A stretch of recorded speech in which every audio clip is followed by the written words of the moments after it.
In the heart of bustling New York City, Clara Anderson was just another face in the crowd, with her sweet smile and bright, friendly eyes. She worked at a local bakery where the aroma of fresh bread filled the streets, and her laughter blended effortlessly with the hum of the city.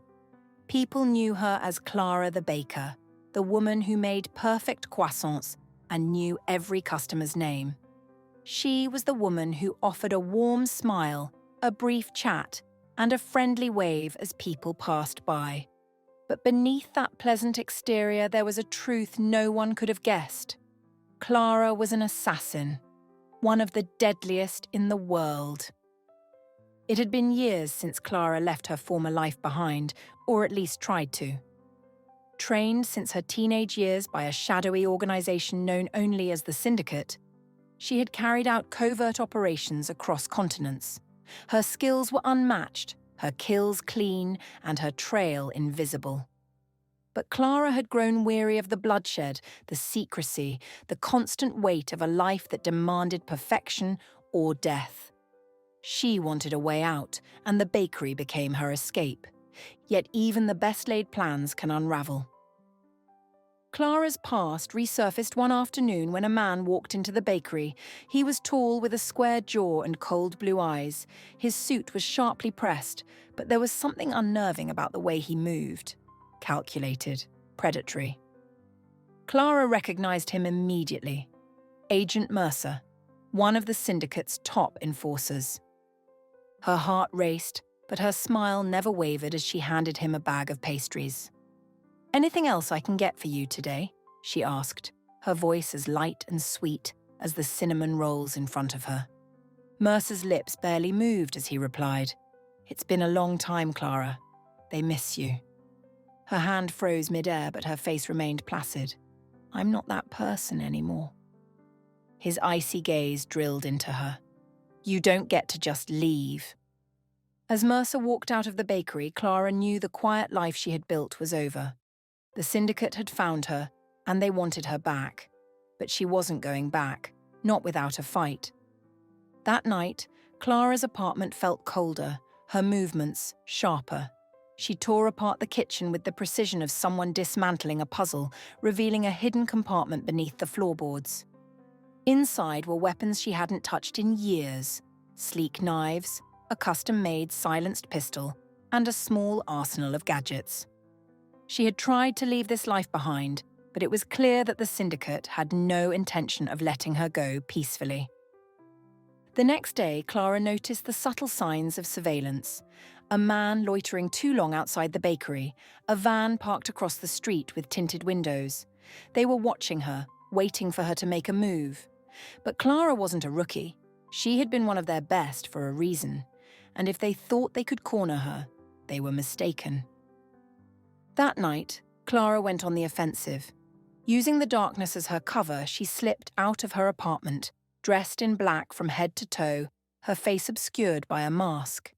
She moved through the city like a shadow, her steps silent, her presence invisible. The van that had been monitoring her was her first target. She approached it from behind, her movements fluid, her breath steady. In a matter of seconds, the driver was unconscious, and she had disabled the surveillance equipment inside. She wasn't running, she was hunting. One by one, Clara dismantled the operatives sent to capture her, always leaving them alive but incapacitated, with a message scrawled on a piece of paper pinned to their bodies: "Leave me alone." But the Syndicate didn't scare easily. If anything, her actions only fueled their determination to bring her back or kill her. Weeks passed, and the pressure mounted.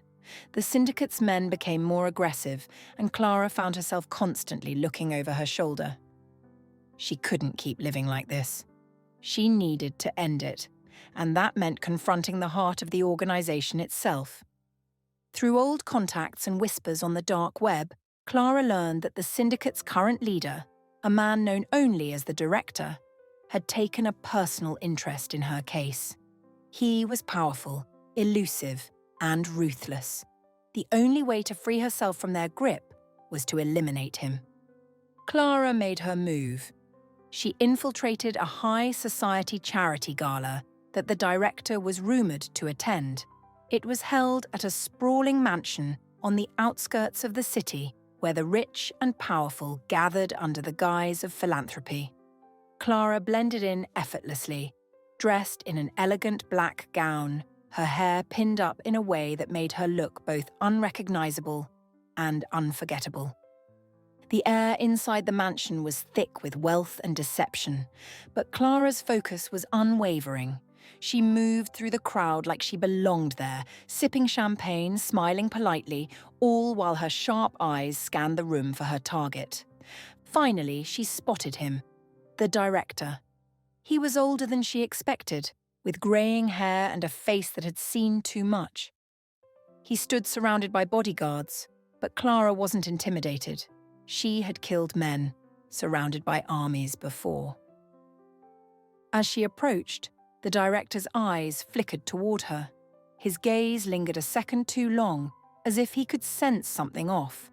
But before he could react, Clara was already in motion.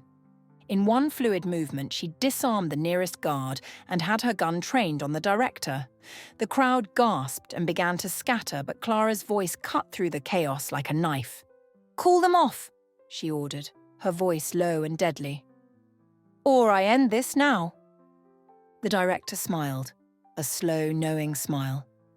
"You think killing me will change anything? You'll never escape us." But Clara didn't blink. "I don't need to escape. I just need to end you." The mansion was suddenly silent. The bodyguards stood frozen, unsure of their next move. Clara's hand remained steady, her finger on the trigger. For a brief moment, the director's smile faltered.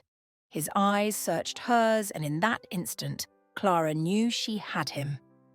The man who had controlled an empire of assassins, who had manipulated and destroyed lives without a second thought, was afraid. "You won't survive this," he whispered. Clara's lips curved into a cold smile, one that held none of the warmth she had shown in the bakery. "I already have." Without hesitation, she fired. The shot was clean, precise, and final. The director crumpled to the floor, and for the first time in years, Clara felt a weight lift from her shoulders. She didn't linger. She disappeared into the night, leaving behind nothing but chaos and a corpse. Back in the city, Clara returned to her bakery. She resumed her quiet life, greeting her customers with the same sweet smile they had always known. But beneath that smile, something had shifted. She was free now, free from the Syndicate, free from the past that had haunted her. But as Clara served pastries and chatted with regulars, she knew the truth. She would always be watching, waiting, and ready. Because she was the assassin they never saw coming. And she always would be. Thank you for joining us on this journey. If this story resonated with you, please like and subscribe to our channel for more inspiring and heartfelt content. Stay tuned for more stories that uplift and inspire. Your support helps us continue sharing these meaningful stories. Thank you, and we'll see you in the next story.